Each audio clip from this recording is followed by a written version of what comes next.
back to the program. Now, most of us take everyday movements well and truly for granted, but that's not the case for the visually impaired. Here in Singapore, while the white cane has typically been the visible symbol for them, there's a different form of mobility that's gaining momentum. That's right, a guide or seeing eye dog is increasingly the preferred option. We've got one of our friends with us here this morning. Yeah, there you see him lounging around on our carpet. Now, we explore just why that is this morning with Esme, who is only the second guide dog in Singapore. And she's here with Cassandra Chiu, who's the latest recipient of a guide dog in this country. And we're also joined by Chairman of the Guide Dogs Association of the Blind, Professor Francis Xiao Chun, and from Australia, Orientation and Mobility Instructor of Guide Dogs Victoria, Aaron Horsington. Good morning, Good morning, guys. and welcome all to the show. For coming. Maybe Cassandra, we could start with you. Yeah. You know, what kind of a difference has Esme made to your life? A lot, actually. Firstly, I would say that she has given me a lot more dignity when I'm moving around. I don't have to stumble around with my white cane and bump into stuff and bump into people whilst I'm trying to get from one place to another. And people don't have to pull me by my shirt tails or my end of my white cane to direct where I'm going, right. And Esme does that for me, so that's given me back a lot of dignity and I would say safety and independence as well in my traveling around. Right. How long have you had Esme? I've had Esme for almost 5 weeks now. I've been training with her all this time. So it's been life-changing. Very. Yeah. Did it take a while to get to know her and to sort of, you know, get to know each other in that sense? Yes, it did. Couple of days and my soul is sold.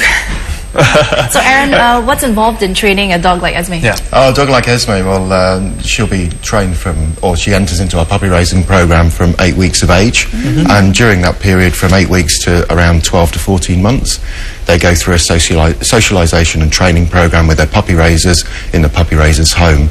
Right.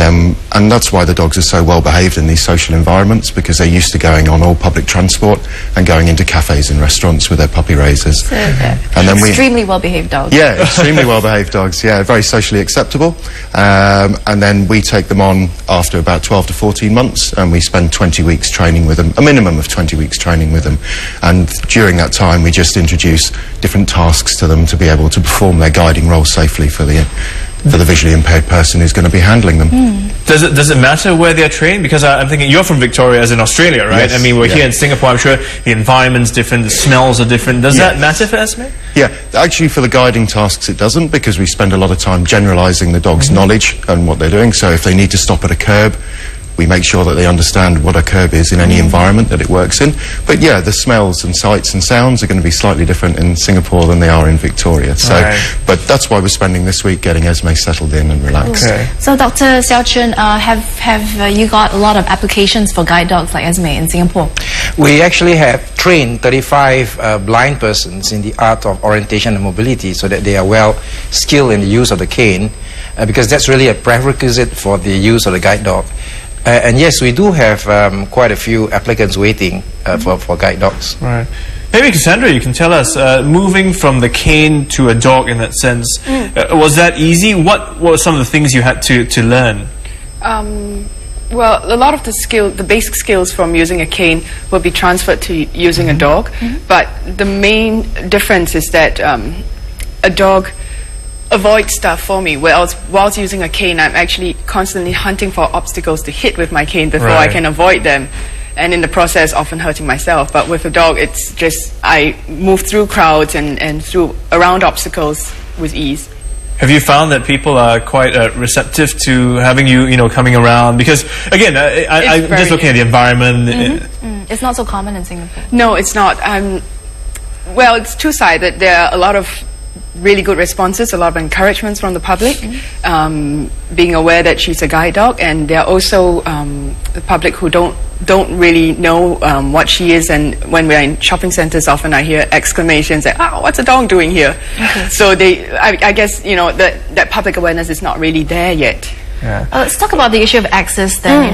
Dr. Xiao Chun, what are some of the problems that you've had to or encountered? Well, the challenges, I guess, that lie ahead. Yeah, one of the big challenges facing our organization and bringing more guide dogs would be access for these guide dog teams. Now, we like the reason we get dogs in this country so that people like Cassandra would have access, to work, to play, to recreation, for food in restaurants and shopping. Now, there have been many very good corporations and businesses that have allowed dogs access, but still there are many that have not. So one of our challenges is to help these people to understand the role of guide dogs. Guide dogs are working dogs, they are not pets. So if they refuse pets into their organization, that's fine. But guide dogs, if you refuse entry to guide dogs, you're refusing entry to the blind person who needs a guide dog for access. So perhaps Cassandra can tell you more about the problem she's facing in this shopping center. Yeah, what were some of the challenges you've had in the last few weeks? Well, in my area where I live, I've got a shopping center, Bukit Panjang Plaza, that's owned by Capital Mall, and they've been very generous in allowing access, and the security team over there have been very helpful in terms of trying to explain to the different tenants there.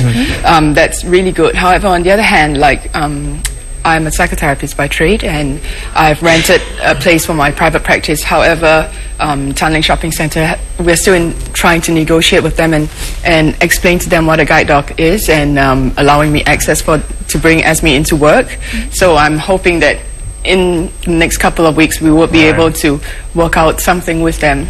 I guess it's an understanding, and to be fair, they have to consider their other customers and clients as well. That's right. But Aaron, maybe you can tell us, because we're looking at Esme here. I mean, do all dogs make the cut, or is it? I mean, is this a tough cross? They go. Is she a golden retriever here? She's a Labrador. Okay. And we work on about a 40% success rate at the moment. And the reason that is quite a high success rate, really, when you're looking at what we're working with, because we have to deal with some health issues as well.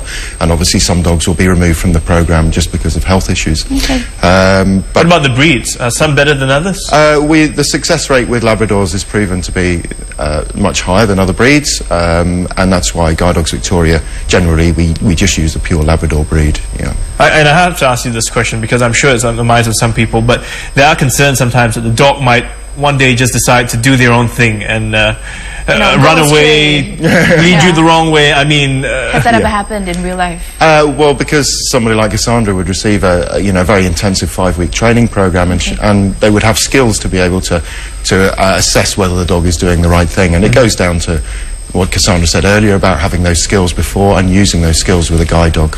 And maybe we need to know about the cost as well. Dr. Xiao Chen, could you tell us, is it expensive to own a guide dog? Is it partially funded or subsidized in any way? No, actually, to the blind, there's no cost to them. So the Guide Dogs Association of the Blind here in Singapore, we are actively raising funds to be able to provide the training as well as the dogs for these blind people. So we would appreciate, if the audience would like to help us, they can contact us at www.guidedogs.org.singapore.